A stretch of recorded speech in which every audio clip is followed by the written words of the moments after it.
day in a news conference that no one wants to be at. A community behind us, Annunciation Church and School, committed to academics, service, and Catholic values, filled with the first days of school of beautiful children going to learn those values, share with their teachers and their classmates. Instead of that joy and that curiosity and that learning, they were met with evil and horror and death.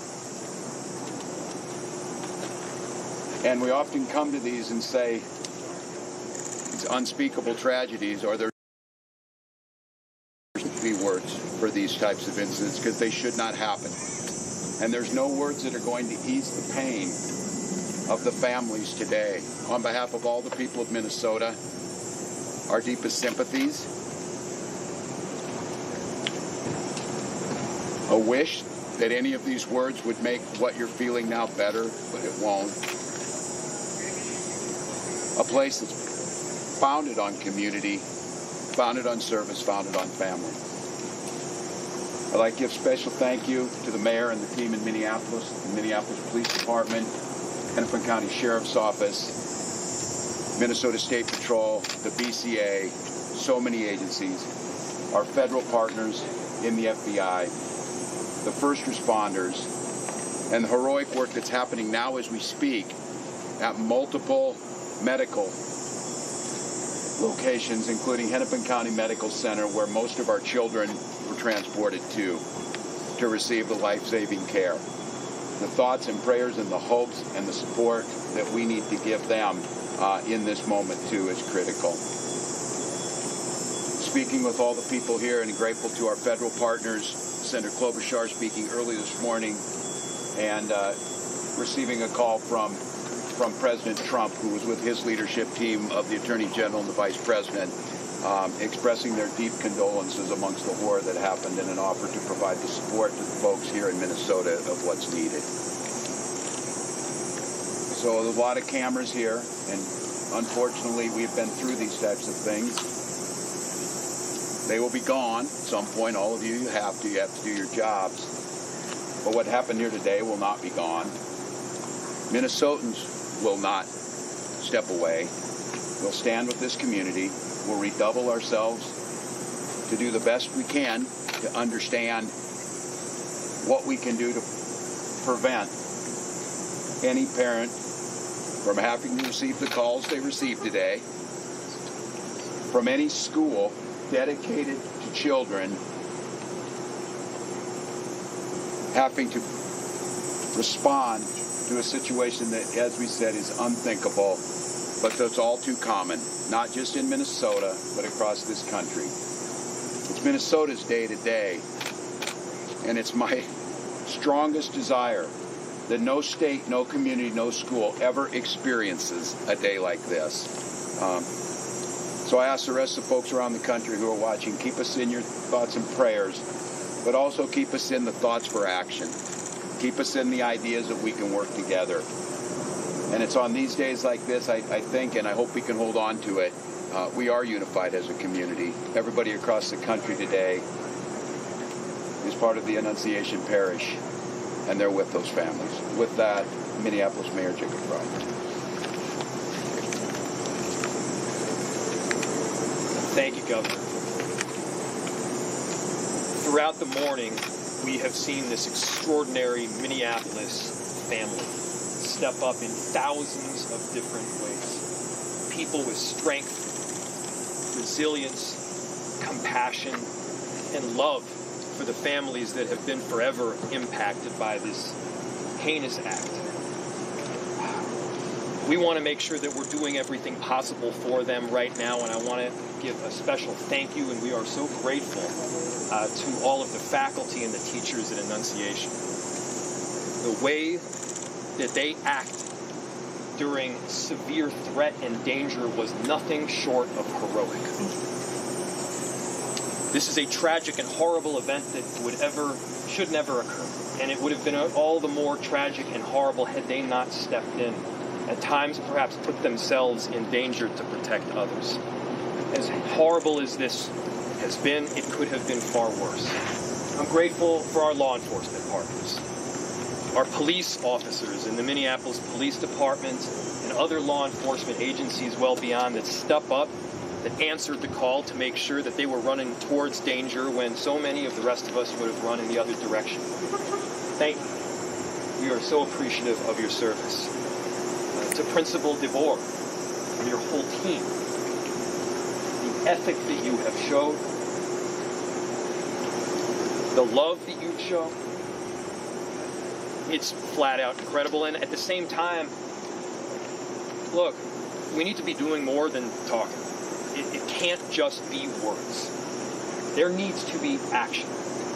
And when we have seen school shooting after school shooting, when we have seen churches get shot up by horrible actors, I think the impetus has to be on all of us as leaders to do a whole lot more, to recognize that we've got more guns in this country than we have people. And it's on all of us to recognize the truth and the reality that we can't just say that this shouldn't happen again and then allow it to happen again and again beyond that. It's on all of us.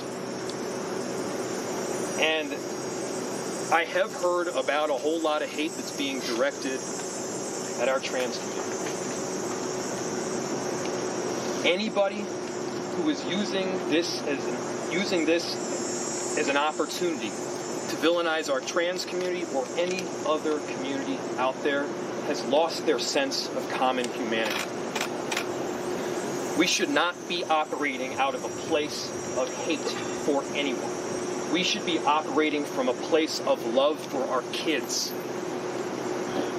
Kids died today. This needs to be about them. This needs to be wrapping our arms around these families with every bit of love that we can possibly show. And I know that our Minneapolis family and well beyond is prepared to do exactly that. And so my message to everyone out there is, again, these families are experiencing some acute pain right now. But don't just think of these as somebody else's kids. Think of your own. Let's make sure that we're acting now to not just say it's never happening again, but ensure it doesn't. Our chief of police has been working tirelessly throughout the day, along with, again, a number of different law enforcement agencies, investigators, federal partners, state partners. Thank you, Senator Klobuchar, for being here. Been working tirelessly, and I'd like to invite him up to give some more of the details that have come up. Chief. My name is Brian O'Hara, B-R-I-A-N, O''H-A-R-A. I am the Minneapolis Police Chief. Good afternoon, and thank you all for your patience as we continue to gather the facts in this investigation into this truly unthinkable tragedy that happened here earlier today. I want to make sure that we are providing the most accurate information possible, particularly as we speak around our victims. At this point, we know we have a total of 19 victims from this tragedy. 2 were young children, ages 8 and 10, that were sitting in the pews at Mass when they were shot and killed. They were pronounced deceased on the scene. There were another 14 children between the ages of 6 and 15 that were injured by gunfire. There were also 3 adults in their 80s that were parishioners here attending Mass that were also shot in this incident. The families of all of the children that have been affected have been notified. The coward that shot these victims took his own life in the rear of the church. That coward has been identified as 23-year-old Robin Westman. No prior criminal history. As to the weapons used to perpetrate this horrific attack, there was a rifle, a shotgun, and a pistol. All 3 had been lawfully purchased by the shooter. At this stage, we believe that the shooter had acted alone. There is no indication of other suspects directly involved in carrying out this attack. Our investigators are working with other agencies in the process of executing 4 search warrants One is for the church itself, where this crime occurred. The other 3 are residences nearby in the metro that are related to this shooter. Additional firearms are being recovered from those 3 residential locations as we speak. We're also aware of a manifesto that the shooter had timed to be released on YouTube. This manifesto appeared to show him at the scene and included some disturbing writings. That content has since been taken down with the assistance of the FBI, and it now remains under active review by our investigators. We know this community is reeling and is in pain. I want to ensure everyone in our community, this parish, all of the families affected, and all of our residents, that all of law enforcement collectively, local law enforcement, our county, our state, and all of our federal law enforcement partners have been here, and we are all working tirelessly to uncover the full scope of what happened, to try and identify a motive why it happened, and whether there are any other further details. We will continue to share updates as the investigation progresses, and we remain committed to being as transparent as possible while protecting the integrity of this investigation. In a moment, I will take some questions that I am able to answer, but first I want to bring up the principal of Annunciation School, Matt Du Bois, as well as, after him, the Archbishop, our Archbishop Bernard Hebda. Principal.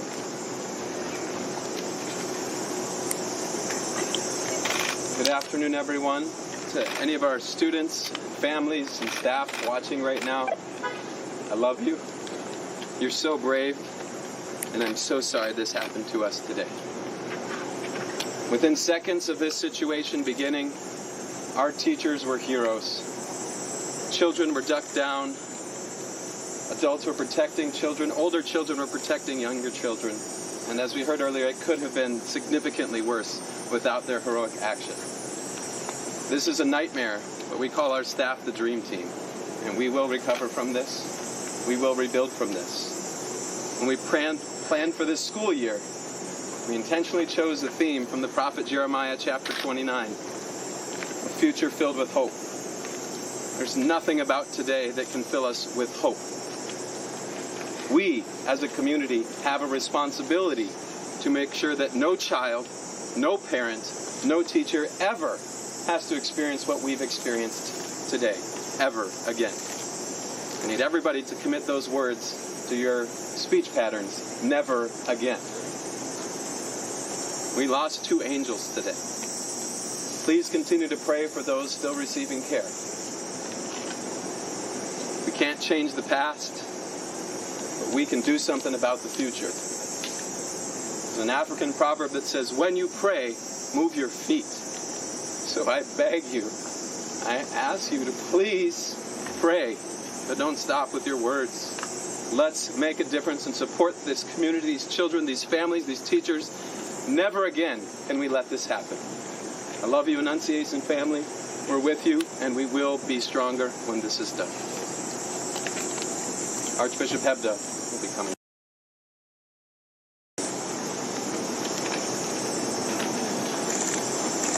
Thank you, Principal DeBoer. I'm so grateful that Mayor Frey and the Chief both mentioned how work. I'm so grateful to the pastor here at Annunciation, Father Dennis Zarin, for the deacon. It's time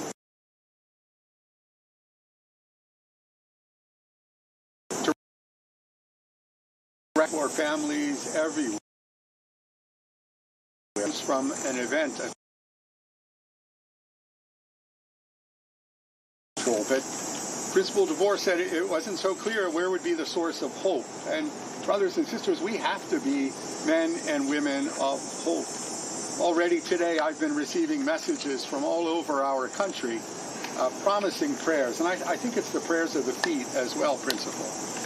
That is, for me, is a source of hope, just as we see families stepping forward to help those who have been impacted by this terrible tragedy. very grateful that Principal DeBoer spoke about prayer. Certainly that the bell in the Catholic Church is always a call to prayer, and so it's a reminder for us, for sure, to be praying. And we have to recognize that it's through prayer and through that prayer of the feet, through that action, that we can indeed make a difference. That has to be the source of our hope. I was particularly pleased today to receive a message from Pope Leo. If you'd bear with me, I'd like to share that with you. It comes directly from Cardinal Pietro Parolin, who's the Secretary of State, and it reads like this. His Holiness Pope Leo XIV was profoundly saddened to learn of the loss of life and injuries following the shooting that took place at Annunciation Church in Minneapolis. And he sends his heartfelt condolences and the assurance of spiritual closeness to all those affected by this terrible tragedy, especially the families now grieving the loss of a child, while commending the souls of the deceased children to the love of Almighty God. His Holiness prays for the wounded as well as the first responders, medical personnel, and clergy who are caring for them and their loved ones. At this extremely difficult time, the Holy Father imparts to the Annunciation Catholic School community, the Archdiocese of St. Paul and Minneapolis, and the people of the greater Twin Cities metropolitan area his apostolic blessing as a pledge of peace, fortitude, and consolation in the Lord Jesus. My brothers and sisters, that gives me some hope. We know that the Holy Father, Pope Leo, did his hospital training right here in Minneapolis, so he knows our community, and he's been reminding anybody visiting from Minnesota that he spent some time here. We're very grateful for his blessing, but I, like those who have spoken before, ask that you would continue to look for those ways of supporting those who've been impacted today, not only with your prayers, but also with your action. Thank you. And Chief, I now turn this back to you for your questions.